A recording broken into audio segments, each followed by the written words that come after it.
Barça, Visca Barça, Visca Barça, Visca Barça, Visca Barça. Oh yeah! Salut à tout le monde, j'espère que vous allez bien, j'espère que vous avez kiffé le match parce que c'était pas un match facile. On a bataillé, ils se sont battus comme des hommes sur le terrain les gars. On est réduit à 10 contre 11 à la 23e minute les gars. 23e minute les gars, on n'arrivait plus à développer notre jeu. On jouait que en défense et on espérait obtenir une contre-attaque les gars. Match très difficile dans l'ensemble. Durant ce match, je suis passé par toutes les émotions les gars. Je suis passé par toutes les émotions. Rafinha, te amo, Pedri, te amo, Chesney, te amo, Araujo, tu as fait un match de patron aujourd'hui. Tu es entré, tu as stabilisé la défense une fois. Oh là là là là là là là là. Je peux pas dire bon match de Koubassi puisqu'il est sorti très tôt dans le match. Et son tacle aussi bon, c'était trop osé. Et ses cartons rouges logiques. Il sort.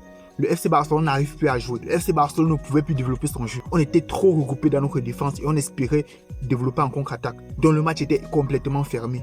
Baldé sur son côté, s'est monté. Sa participation défensive, masterclass.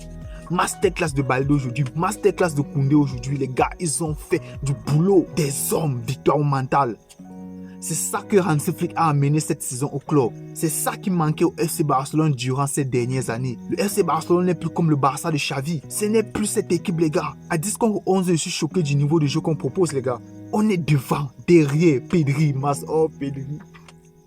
Pedri, pourquoi tu es fort comme ça? Pedri, pourquoi tu existes? Pourquoi tu es si fort comme ça? Aujourd'hui, il était encore homme du match, les gars. Masterclass. Même comment j'aurais donné le trophée d'homme du match à Chesney, mais aujourd'hui, Pedri, il jouait le ballon de deux personnes au milieu de terrain. Au milieu de terrain, il était infranchissable, irréprochable. Il gagnait toujours des mètres sur le terrain. Puisque développer le jeu fait des unes, c'était très difficile. La portée de balle, la projection. Il essayait toujours de gagner des mètres sur le terrain, les gars. Il était sensationnel aujourd'hui.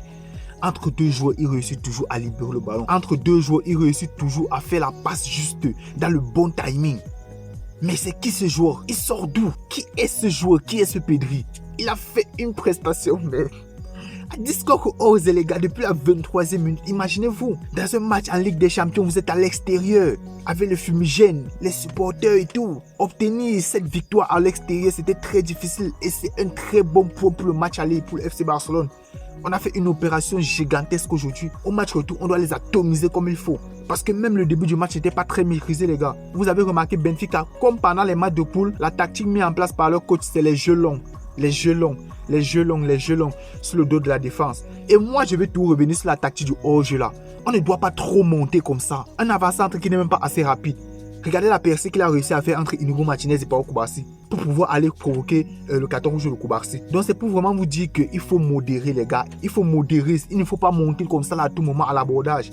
Vous avez vu quand Araujo est entré, c'est ce type de profil qu'il faut arranger dans ce genre de dispositif. Je ne vais pas cracher sur ce que Koubassi a fait depuis le début de saison. Je ne vais pas cracher sur ce que Inigo Martinez a fait depuis le début de saison.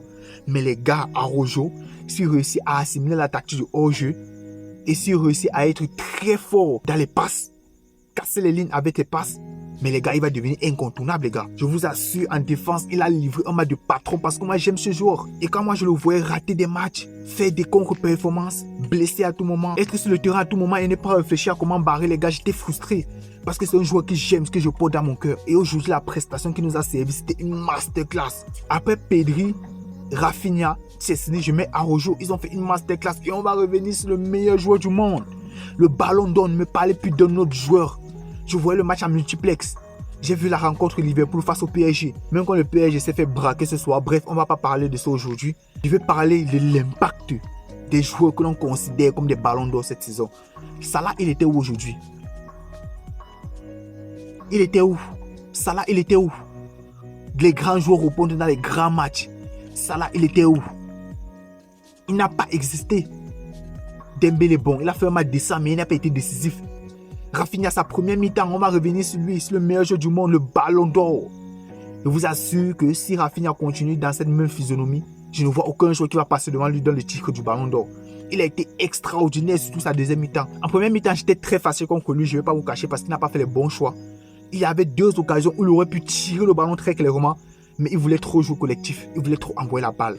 Première action, je ne sais pas si c'est Lewandowski qui doit laisser le ballon à Yamal ou c'est Olmo. Ils se sont embrouillés là-bas, finalement on n'a pas marqué. J'étais déjà fâché et je disais peut-être à la fin du match on va le regretter. Deuxième action, il est face au goal. Je me dis dans mon cœur, il va allumer le gardien comme il se doit. Et il ne l'a pas fait. Il a envoyé la passe à l'air. Il a envoyé la passe dans le vent. Dans les décisions prises par Rafinha en première période, c'était catastrophique. Il n'a pas apporté sa plus-value. Bon, c'est vrai que dans les efforts, il est toujours généreux. Comme d'habitude, vous connaissez Rafinha. Mais être clutch devant les goals, comme nous tous ici, on connaît Rafinha. Ce n'est pas ce qu'il a démontré ce soir en première période, mais à la deuxième période. Waouh! Très bon coaching d'ailleurs de Hansi Flick. Qu'est-ce qu'il fait quand on prend le carton rouge? J'ai exactement pensé comme lui. Sortir Olmo qui n'a pas un profil défensif assez prononcé. Mettre un joueur qui est assez rugueux sur les défenseurs à Rojo. Parce que pour moi, si on mettait Eric Garcia, c'était du suicide. Ce n'est pas le type de match dans lequel il faut titulariser Eric Garcia. Il a mis Rojo. Très bon coaching à ce niveau. Laisse Lewandowski devant pour les longs ballons de Chesney. Par contre, on ne pouvait plus développer en contre-attaque. On ne pouvait plus proposer nos rejets. On ne pouvait plus distiller des passes à gauche, à droite, remiser 1-2 et tout. On ne pouvait plus faire ça. Donc, il a misé sur les jeux longs. Et c'est ce qu'il a dit dans les vestiaires à la pause à Chesney. Mise sur les jeux longs parce qu'il y a Lewandowski, il est très fort, jeu de tête déjà de 1 et il va peser dans la défense et si on fait faute sur lui, ça fait que le bloc monte et ça permet à ce que l'on puisse avoir une occasion pour marquer. Et c'est ce que Lewandowski a très bien fait aujourd'hui. Mis à part cette déviation et tout, il a très bien fait ça. Mais balle au pied et tout, il n'a pas apporté grand chose. Et c'était tout à fait justifié parce qu'on a joué à 10 contre 11 durant presque tout le match. Donc c'est pour vous dire que Lewandowski, dans sa manière, il a apporté. Dans sa manière, dans son registre qu'a demandé Hansi Flick durant ce match, il a apporté, voilà. Sur le côté aussi, Rafinha, il était repositionné sur le côté de Yamal. Parce que c'est sur ce côté qu'il est le plus à l'aise. Rappelez-vous, Rafinha, ce n'est pas vraiment un ailier gauche. C'est un ailier qui s'exprime le plus quand il est du côté droit. Mais vu qu'il y a Lamine Yamal, il ne peut pas vraiment jouer du côté là. Donc, Lamine Yamal est sorti. On a repositionné Rafinha de ce côté. Très bon coaching. Et il a mis Ferran Torres à gauche parce qu'il va faire les efforts défensifs. Très bon coaching. Voilà, 3 bons coachings qu'il a fait aujourd'hui. De Jong aussi au milieu de terrain. Masterclass. Il courait de partout. La conservation quand il fallait. Obtenir des fautes quand il fallait. Progresser un peu avec le bloc en haut. Gagner un peu quelques mètres. Et à la fin du match, pour assurer encore la solidité défensive, il fait entrer Gérard Martin. Il fait entrer Casado. Le casseur. Casado, le casseur. Pour pouvoir stabiliser la défense. Je n'ai jamais vu un Barça comme ça. Depuis cette saison, le Barça me donne du plaisir cette saison, les gars. Le mental de cette équipe cette saison, je n'ai jamais vu ça. Le mental du FC Barcelone cette saison, c'est du jamais vu. Waouh! Je vous aime. Je vous aime. Très bon match de Pedri. Très bon match de Chesney. Rafinha, ballon d'or. Remettez le ballon d'or, gars, là. Il est trop fort pour vous. Il est beaucoup trop fort. Waouh! Lamine Yamal, c'était pas un type de match pour lui, vraiment. Il ne pouvait pas s'exprimer. Donc, on ne pouvait pas dire qu'il a fait un bon match ou il a fait un mauvais match. Lamine Yamal ne soit plus sur le terrain après la 55e minute. Donc, le coaching aujourd'hui a été très bien respecté. Les joueurs se sont gérés. Tout le monde a été au charbon, mais Inigo Martinez. Araujo, masterclass, comme je l'ai déjà dit. Casado, les remplacements. Frenkie de Jong. Et tous ils ont apporté. Gérard Martin, son entrée. Très bonne entrée aussi. Baldé, très bon match. Vraiment, le Barça a assuré. Et c'est comme ça que l'on gagne des Ligues des Champions. Quand vous voyez le Real jouer là, est-ce que vous voyez un beau jeu? Non. Vous voyez le Real jouer depuis combien d'années? Depuis qu'ils ont gagné le triple là, est-ce que vous voyez un jeu flamboyant? Est-ce que vous voyez un jeu de possession? Vous dites, waouh, le Real joue et propose du beau jeu. Le Real gagne grâce au mental. Parce que c'est une équipe qui ne lâche jamais. Et ils savent qu'avec une demi-occasion, on peut marquer et on peut espérer gagner le match. Et c'est ça que le Barça a fait preuve aujourd'hui. Ça vient d'une erreur de la défense du Benfica. Rafinha altruiste. Il prend le ballon, frappe du pied gauche, petit filet gauche, but. Waouh!